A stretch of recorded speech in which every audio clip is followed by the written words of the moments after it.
या गावामध्ये जवळजवळ 5-10 वर्षापासून तो प्रलंबित आहे। माजी आमदारांना यापूर्वी सांगितलं, व्हिडिओंना सांगितलं, तहसीलदारांना सुद्धा सगळ्यांना पत्र देऊन झाली, खासदारांना देऊन झाले, पण त्यांना योग्य अशा प्रकारचा दिव्यांगांना तो गाळा मिळालेला नाही।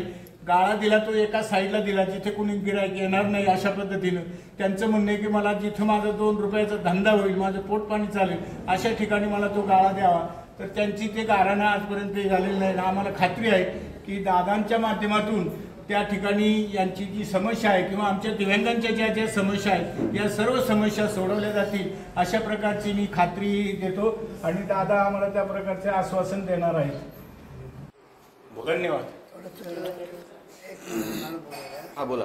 मी नारायणगाव ग्रामपंचायत मधून माझ्या काही अडचणी आहेत त्या मी दादांकडे सांगत आहे। आमच्या दिव्यांग बांधवांना गेली 2-3 वर्षापासून व्यवसायासाठी गाळे दिले, परंतु ते 4थ्या मजल्यावर दिले। 4थ्या मजल्यावरती व्यवसाय होईल का काय तर होऊ शकत नाही।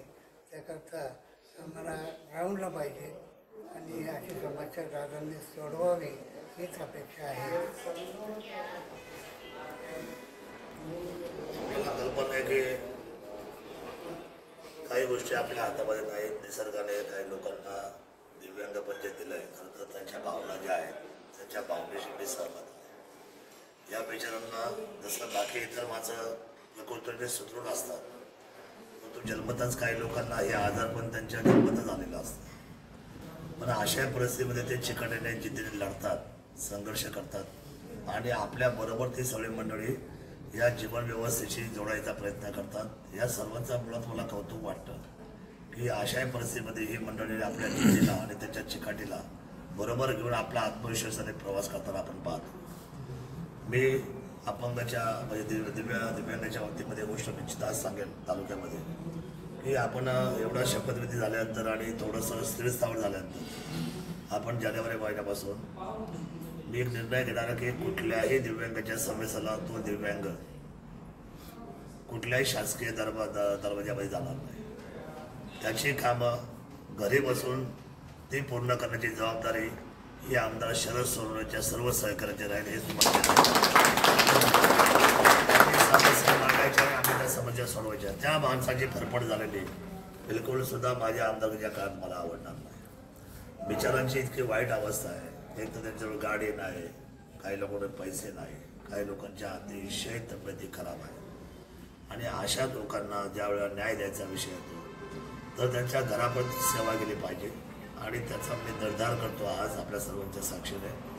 दीक्षांतपणे दिव्यांगांनी जे विश्वासाने मान माझ्या खांद्यावर ठेवले आहे, जसं आदरणीय कोतवाल साहेब बोलले की मागच्या वेळेला एक मोठा राष्ट्रीय मोर्चा झाला या दिव्यांगाचा दिल्लीला आणि त्या महासभेला त्या महामोर्चाला जाण्यासाठी दिल्लीला जायचं होतं। मी त्यांना मोठ्या मनाने त्यावेळेला मोठी रक्कम त्याच्या ताब्यात दिली होती। तसा माझा काही स्वार्थही नव्हता, ना निवडणूक होती, ना मला काही मिळवायचं होतं, पण त्यांना कोणीतरी वाली पाहिजे, त्याला कोणीतरी जाणणारा पाहिजे, त्यांना असं वारं कसं सोडता येईल आपल्या सर्वांना।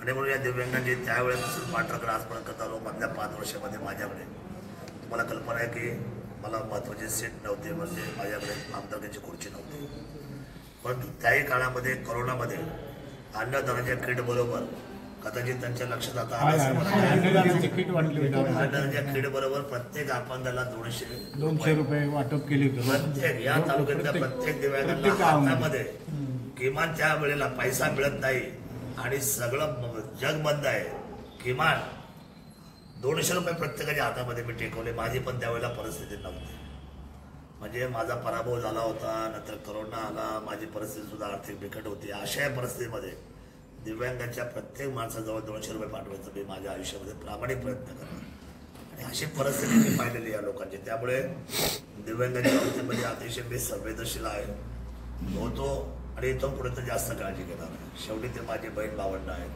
माझे जवळचे आहेत, माझ्या तालुक्यातले आहेत, मी त्यांचा पालक आहे। तर अशा पद्धतीने त्यांना ज्या भावनेने माझ्यापर्यंत आले, बघा सकाळी तिथं 10 वाजता आले, म्हणजे माझ्याकडे याच वेळी कमीत कमी घरातून 8 वाजता उठून बाहेर पडले असेल। विचार काही खाल्ले आहेत का नाही खाल्ले मला माहीत नाही, तेव्हा अशी भावना घेऊन जेव्हा एखादा माणूस माझ्या दरवाज्याकडे येतो, या माझ्या आमदारकीच्या चौकोनी म्हणून येतो, तर ते माझी प्रथम जबाबदारी आहे की त्या सर्व लोकांना जेव लावणं, त्याला जबाबदारीने स्वीकारणं. त्यांच्या मी म्हणणार नाही की माझ्याकडून 100% प्रश्न त्यांचे सुटतील, पण जास्तीत जास्त प्रयत्न असेल की त्यांचे सगळे प्रश्न सुटावे. कारण काही गोष्टी किचकट्या असू शकतात, काही गोष्टीची प्रश्नाची उत्तरे मिळणं अशक्य असतात, परंतु प्रयत्न हे राहतील की बऱ्यापैकी त्यांचे प्रश्न म्हणजे 90% 95% प्रश्न त्यांचे कसे सॉल्व्ह होतील. आणि जागेवर बसून मी त्याच्यासाठी एक माणूस अपॉइंट करणार आहे माझ्या कार्यकर्त्यांमधला, कारण त्यांनी फक्त दिव्यांगाच्या समस्या समजून घ्यायच्या, त्या जाणायच्या, त्या माझ्याशी बोलायच्या आणि त्यांचे कागदपत्र घेऊन ज्या त्या अधिकाऱ्याला भेटायचं, त्यांचं घरी जाऊन घरपोच काम करायचं, ही जबाबदारी आम्ही आज. दोन्ही या ज्येष्ठ मंडळींनी 2 प्रश्न गाळ्यांच्या संदर्भातले तुमच्याकडे आता म्हटले. आज मी काही प्रश्नावर बोलणार नाही, आज तो विषय नाही माझा दिवस. आज मी फक्त त्यांचा सन्मान घ्यायला उभा आहे. प्रश्नावली कामं माझी सुरुवात होईल, वेळ आहे. आणि ज्यावेळेला आताशी मी प्रशासनाला समजून घेतोय, मागच्या 5 वर्षामध्ये यांनी काय काय केलंय, मी दिव्यांगाच्या बाबतीमध्ये सुद्धा त्यांची अपलोड मागवणार आहे. व्हिडिओकडे काही कागदपत्र आहे, तहसीलदार काही कागदपत्र आहे, कोणी कोणी त्याच्यामध्ये काय काय डेव्हलपमेंट केली, या सगळ्या आधी प्रशासकीय बाजू समजून घेतल्यानंतरच मी जनतेशी बोलणार आहे. जोपर्यंत हातामध्ये मी माझे कागद घेत नाही सगळे तालुक्याचे, मग आता सर्वच विभाग आले, सर्व विभागाचे जोपर्यंत मी माझ्या माहित्या जोपर्यंत कलेक्ट करत नाही तोपर्यंत मी आज. आणि समस्या ह्या आहेत, पण त्या समस्येला माझी तयारी तर व्हायला पाहिजे. आता बसायला तर ती बसायची सुरुवात जेव्हा आता माझी होईल. मला माहिती आहे की मी निवडून आल्यानंतर 5 दिवस मुंबईला होतो. आता मुख्यमंत्र्यांनी मला हेलिकॉप्टर पाठवलं, मी त्या विजयामधूनच मुंबईच्या दिशेने माझा प्रयत्न. आज या ठिकाणी तालुक्यातील दिव्यांगांच्या समस्या किंवा काय ज्या अडीअडचणी असतील ते मांडण्यासाठी आम्ही दादांच्याकडे आलेलो आहे.